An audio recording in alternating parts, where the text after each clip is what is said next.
আজকে এমন নাস্তা তৈরি করব যা সকালে, বিকালে ও রাতের ডিনার করা যাবে। তা হচ্ছে ছানার হেলদি পরোটা। চলুন দেখে আসি ছানার এই হেলদি পরোটা কিভাবে তৈরি করেছি। তার জন্য আমি আটা নিচ্ছি পরিমাণ মতো। আটাটা আমরা পরিবারের সদস্য অনুযায়ী নেব। যে কয়জন পরিবারের সদস্য থাকবো সেই মাপে আটাটা নিয়ে নেব। পরিমাণ মতো তেল দিলাম, সাদা তেল, লবণ দিলাম পরিমাণ মতো, কালো জিরা দিলাম পরিমাণ মতো। এখন পরিমাণ মতো পানি দিয়ে এটা আমি মথে নেব। আস্তে আস্তে পানি দিয়ে মথে নেব। এতে করে পরোটাটা খেতে নরম হবে। পরোটা যত মথাবো তত ভালো লাগবে।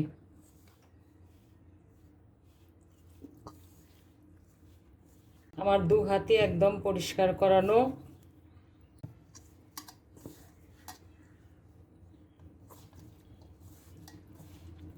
আমি আর একটু তেল দিলাম।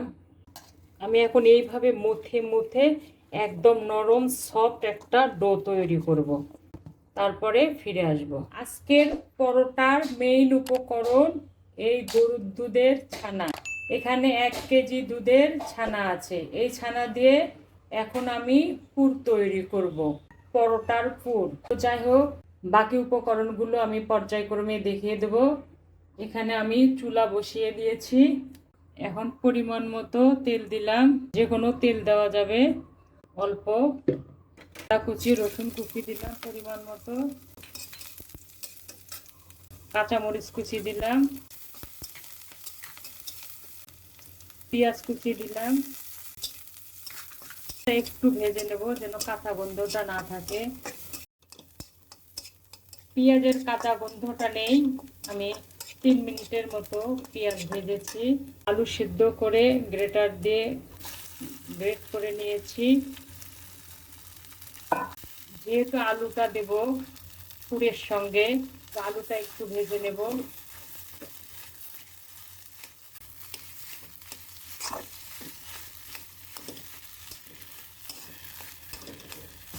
পুরটা তো অনেক হেলদি। পরিমাণ মতো হলুদ, লবণ,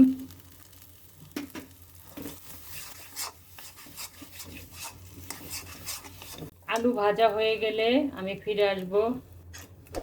পুরের আলুটা ভাজা হয়ে গেছে, এখন উঠিয়ে নিচ্ছি। এখন সামান্য একটু তেল দেব, দিয়ে বাকি উপকরণগুলো মিক্স করব। গাজর দিলাম, গাজরটা একটু ভেজে নেব।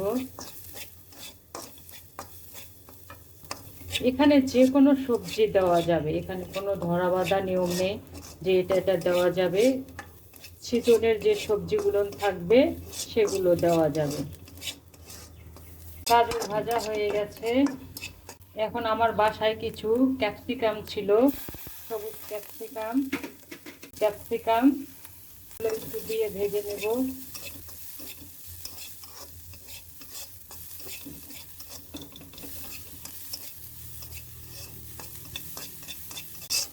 এগুলো বেশি ভাজবো না, কারণ এগুলো একটু সসের মতো করে নেব। সসে যেরকম করে ফ্রাই করে। এখন একটু টমেটো দিয়ে দিলাম। টমেটো তো এখন সবসময় পাওয়া যায়, ক্যাপসিকামও সবসময় পাওয়া যায়, দিলেও চলবে। দেখতে কত সুন্দর লাগছে, সবুজ লাল, একদম রেইনবো কালার। একদম হেলদি একটা নাস্তা তৈরি হচ্ছে।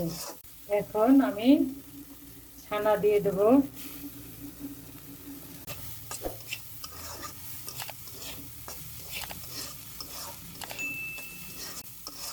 ছানাটা আমি কালকে রাত্রে তৈরি করে ফ্রিজে রেখেছিলাম। একটু ভেজে নেব এখন, ছানায় একটা পানি থাকে। ভাজা হয়ে গেছে। এখন একটু পরিমাণ মতো জিরা গুঁড়া আর ধনে গুঁড়া দিলাম। এতে করে অনেক টেস্ট হবে পরোটা। যে আলুটা আমি তুলে রেখেছিলাম ওটা দিয়ে দিলাম। সব মিক্স করে নেব। সব মিক্স হয়ে গেলে আমি ফিরে আসবো। মিক্স করা হয়ে গেছে। যেহেতু আমাদের আলুর পুরটা আগে তৈরি করা ছিল, ভাজা ছিল, পরিমাণ মতো ধনেপাতা দিলাম। ধনেপাতা দিয়ে বেশি ভাজবো না,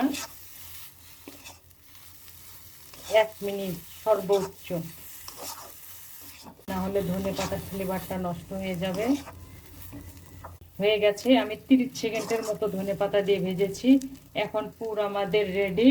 এখন আমি চুলা অফ করে দিলাম, ঠান্ডা হলে ফিরে আসবো। পুরটা ঠান্ডা হয়ে গেছে, এদিকে পরোটার খামিরটাও হয়ে গেছে। এখন আমি পরোটাটা তৈরি করে নেব। এখান থেকে আগে একটা লেচি কেটে নেব। যেহেতু পুর দেব একটু বড় করে নিলাম লেচিটা, ঢেকে রাখলাম। এখানে একটু বেলে সফট করে নেব। পরোটা করা অনেক কষ্টের, কারণ প্রচুর পরিমাণে মথা লাগে, না হলে সফট হয় না।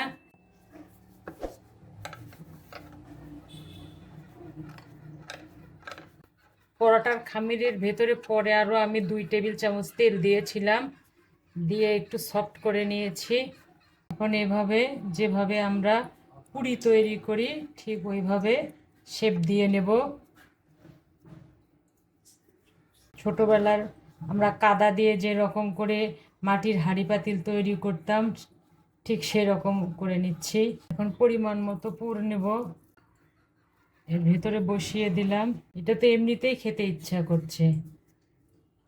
চাপ দিয়ে মুখটা বন্ধ করে নিলাম। এখন এই যে ঘুচির মতো করে দেব, যেভাবে মোমো তৈরি করি। তারপর এখানে একটা পুটলি করব, যেন পুরটা বের না হয়।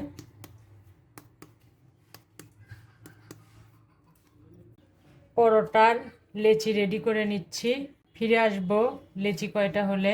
লেচিগুলো আমি করে নিয়েছি, ছোট বড় বেশ কয়েকটি লেচি হয়েছে। বড়গুলো একটু কেটে কেটে নেব, যে যেরকম খেতে পছন্দ করে সে সেরকম করে খাবে, কেটেও খাওয়া যাবে। ওই জন্য আমি ছোট বড় 2 প্রকার লেচি করে নিয়েছি। এখন আমি বেলে নেব। যে পাশটা আমি বন্ধ করেছিলাম সেই পাশটা নিচে দিলাম। এখন আমি আস্তে আস্তে চাপ দিয়ে দিয়ে বেলে নেব। বেশি চাপ দেওয়া যাবে না, তাহলে পুরগুলো বের হয়ে যাবে। এই পাশটা একটু দেব। অনেক মসৃণ হয়ে গেছে। এভাবে আমি সব কয়টি পরোটা বেলে নেব। আমি এখানে তাওয়া বসিয়ে দিয়েছি, তাওয়া গরম হয়ে গেছে, আর আমি পরোটাগুলো বেলে নিয়ে এসেছি। এখন আমি ভাজা শুরু করব।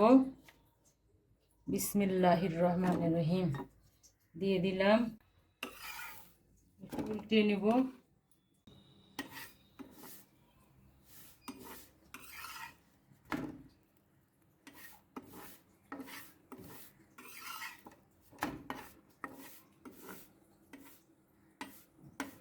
এখন আমি পরিমাণ মতো তেল দিয়ে দিলাম।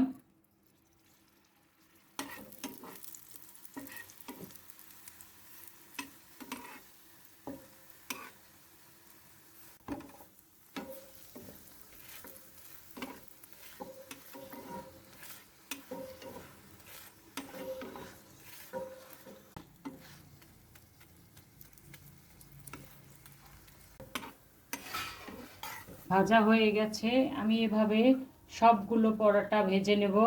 কিচেন টিস্যুর উপর রেখে দিলাম, তাহলে তেলগুলো একটু, যেটুকু তেল আছে একটু শুষে নেবে। আমরা এই ছানার পরোটার সঙ্গে গরুর গোস্ত ভুনা, মুরগির গোস্ত ভুনা দিয়ে সকালবেলার নাস্তা করি, অনেক সময় বিকালবেলার নাস্তা করে থাকি, তাড়াহুড়া হলে রাতের বেলাও ডিনার করে থাকি। তো হয়ে গেল আমাদের আজকের অসাধারণ ছানার পরোটা। আমার এই ছানার পরোটা যদি আপনাদের ভালো লেগে থাকে তাহলে প্লিজ লাইক, কমেন্ট, শেয়ার ও সাবস্ক্রাইব করে আমার সঙ্গে থাকবেন। ভালো খান, সুস্থ থাকুন, ইনশাল্লাহ আবার দেখা হবে। আল্লাহ হাফেজ।